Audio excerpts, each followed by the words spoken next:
7편 감사. 긍정과 감사는 서로 연결되어 있습니다. 정신적으로 긍정적인 사람이 감사를 잘하게 됩니다. 부정적인 생각이 가득한 사람은 감사하기가 참 어렵습니다. 감사를 많이 해야 합니다. 그래야 몸에도 좋고 하는 일에 좋은 일도 따라옵니다. 그래서 감사는 복을 끌어올리는 마중물이라고 하지요. 365 땡큐의 저자인 존 크렐릭은 어릴 때 할아버지로부터 네가 원하는 것들에 감사하는 법을 배울 때까지 내가 원하는 것을 얻지 못할 것이다 라는 말을 들었다고 합니다. 그래서 그 후에 모든 일에 감사하게 되었고 결국 좋은 책을 내서 베스트셀러를 만들었습니다. 지금 내가 가진 것에 대해 감사해 보셨나요? 없는 것 때문에 불평이나 했나요? 어떻습니까? 여러분은 원하는 것을 얻을 준비가 되었나요? 우리가 잘 아는 대로 긍정과 감사를 하게 되면 모든 것이 좋아집니다. 앞에서 공부했듯이 생각에는 에너지가 있어서 좋은 말과 생각을 하게 되면 그것이 좋은 에너지가 되어 모든 것을 좋게 만듭니다. 여러 실험 결과들이 이미 잘 알려져 있지요. 감사를 하게 되면 뇌의 왼쪽 전두피질 부분이 활성화가 됩니다. 그런데 불안하거나 분노, 우울 같은 감정을 느끼면 오른쪽 전두피질이 활성화가 됩니다. 감사의 뇌가 따로 있다는 말입니다. UC 데이비스의 심리학 교수인 로버트 에몬스는 여러 실험을 통해 감사하는 사람은 훨씬 살아있고 경각심을 가지며 매사에 적극적이고 열정적이며 다른 사람들과 더 맞닿아 있다고 느낀다고 했습니다. 그는 감사의 과학이란 책을 2권 집필하고 감사일기의 효과에 대해 발표하기도 했지요. 에몬스는 12살에서 80살 사이의 사람들을 상대로 실험을 했는데요. 한 그룹에는 감사일기를 매일 또는 매주 쓰도록 했고 또 다른 한 그룹에는 그냥 아무 일이나 쓰게 했습니다. 한 달 후에 중대한 차이가 발견되었습니다. 감사일기를 쓴 사람 중 4분의 3은 행복지수가 높게 나타났고 수면이나 일이나 운동 등에서 더 좋은 성과가 나왔습니다.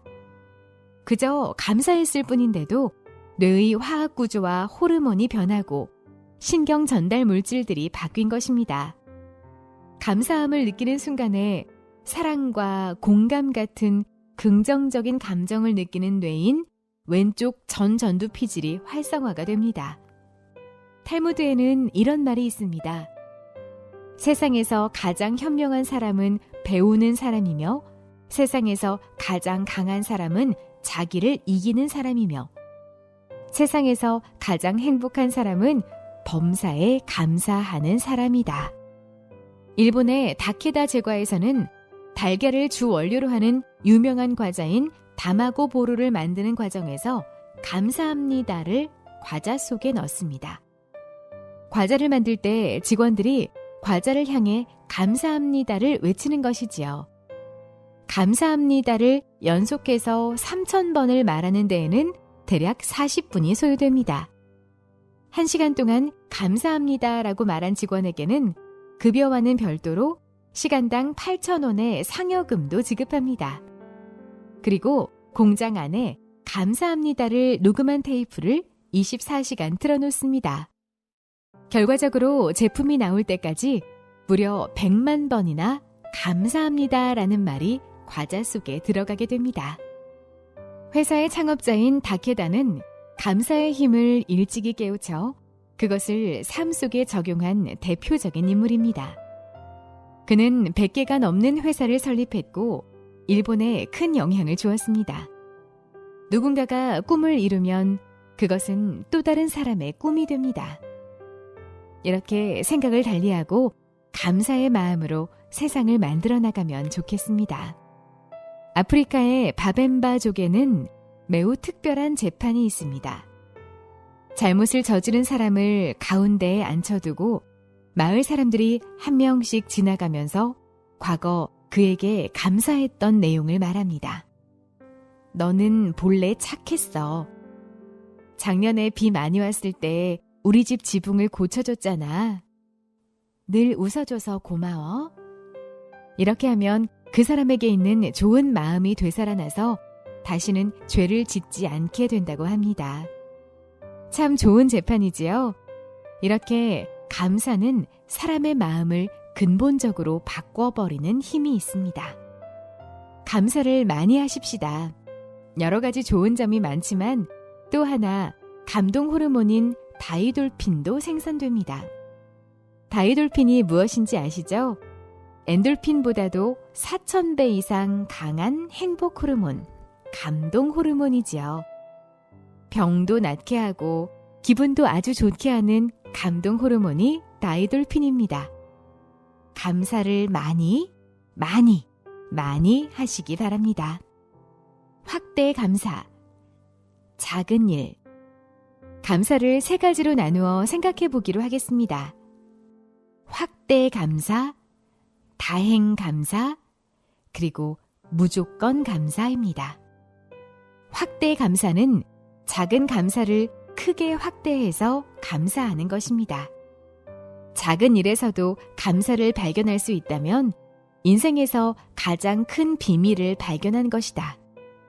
누가 말했을까요? 바로 노병천 박사입니다.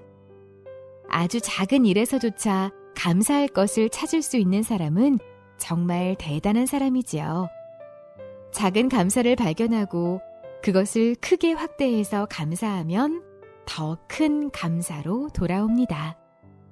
오병이어의 기적이란 것이 있지 않습니까? 물고기 2마리와 떡 5개로 시작된 예수님의 감사입니다. 이게 뭐야? 라고 하지 않았습니다. 작지만 그것으로 만족했습니다. 그리고 그 작은 것을 들고 하나님께 감사의 기도를 올렸습니다. 그러자 갑자기 물고기와 떡이 불어나서 남자만 5,000명을 먹이고도 12광주리가 남았습니다. 작지만 그 작은 것 안에서 감사를 할 때 더 큰 감사로 돌아오는 것입니다. 우리 주변을 돌아보면 작은 감사를 할 것들이 보입니다. 관심 없이 그냥 하루를 보내면 발견하기 어렵습니다. 하루 종일 아무 일도 일어나지 않은 것도 감사가 아니겠습니까? 작은 사고도 나지 않고 감기도 걸리지 않은 오늘이 그저 감사하지 않습니까? 어쩌면 하루를 살아가는 그 자체가 기적일 수 있습니다. 그래서 우리는 감사해야 합니다. 아주 작은 것에도 감사를 발견해야 합니다. 그리고 그 감사를 크게 확대해서 감사하기 바랍니다. 그러면 그로 인해서 더 큰 감사거리가 돌아옵니다. 작은 것에도 감사를 발견하는 눈을 가지세요.